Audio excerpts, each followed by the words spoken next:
Hello everyone, कभी Songadh palace की रहस्यमयी प्रेम कहानी सुनी है? एक छोटे से गांव के बाहर एक पुराना महल था, सोनगढ़। कहते हैं कभी यह सोने की तरह चमकता था, लेकिन अब यह खंडहर है। सूर्यास्त के बाद कोई वहां जाने की हिम्मत नहीं करता था, क्योंकि गांव वालों का मानना था कि एक रानी की आत्मा महल में भटकती है। सदियों पहले राजा विक्रम सिंह अपनी खूबसूरत रानी चंद्रलेखा के साथ सोनगढ़ पैलेस में रहते थे। उनकी हंसी से महल खुशियों से भर जाता था। लेकिन एक मनहूस दिन पड़ोसी राजा ने सोनगढ़ पर हमला कर दिया। राजा विक्रम युद्ध में मारे गए और रानी की धोखे से हत्या कर दी गई। मरते समय उन्होंने कसम खाई, जब तक मेरा प्यार पूरा नहीं होता, मेरी आत्मा इस महल में भटकेगी। तब से हर पूर्णिमा की रात महल से एक रहस्यमयी सुनहरी रोशनी दिखाई देती थी। गांव वालों का मानना था कि यह रानी की आत्मा अपने राजा को ढूंढ रही है।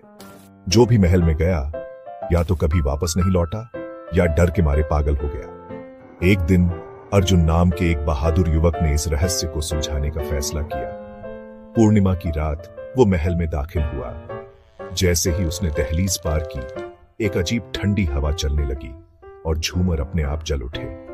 उसके सामने सुनहरी रोशनी में नहाया एक साया दिखाई दिया, रानी चंद्रलेखा की आत्मा। उसने कहा, मैं इस महल की रानी हूं, मेरा प्यार अधूरा है, क्या तुम मेरे राजा को ढूंढ सकते हो?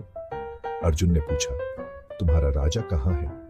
दुख भरी आवाज में उसने जवाब दिया, वो इस महल के नीचे कैद है। अर्जुन ने पूरे महल की तलाशी ली और आखिरकार एक छिपा हुआ तहखाना ढूंढ निकाला। उसने एक पत्थर हटाया और राजा विक्रम सिंह की एक प्राचीन सोने की मूर्ति मिली, जो काले जादू से श्रापित थी। निडर अर्जुन ने मूर्ति को छुआ और अचानक पूरा महल रोशनी से नहा गया।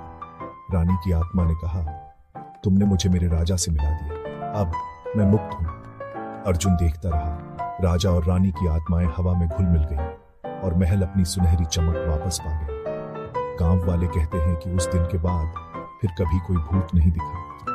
लेकिन पूर्णिमा की रातों में महल की खिड़की पर दो परछाई दिखाई देती है, राजा और रानी। सोनगढ़ पैलेस की दीवारों में आज भी ये अमर प्रेम कहानी गूंजती है।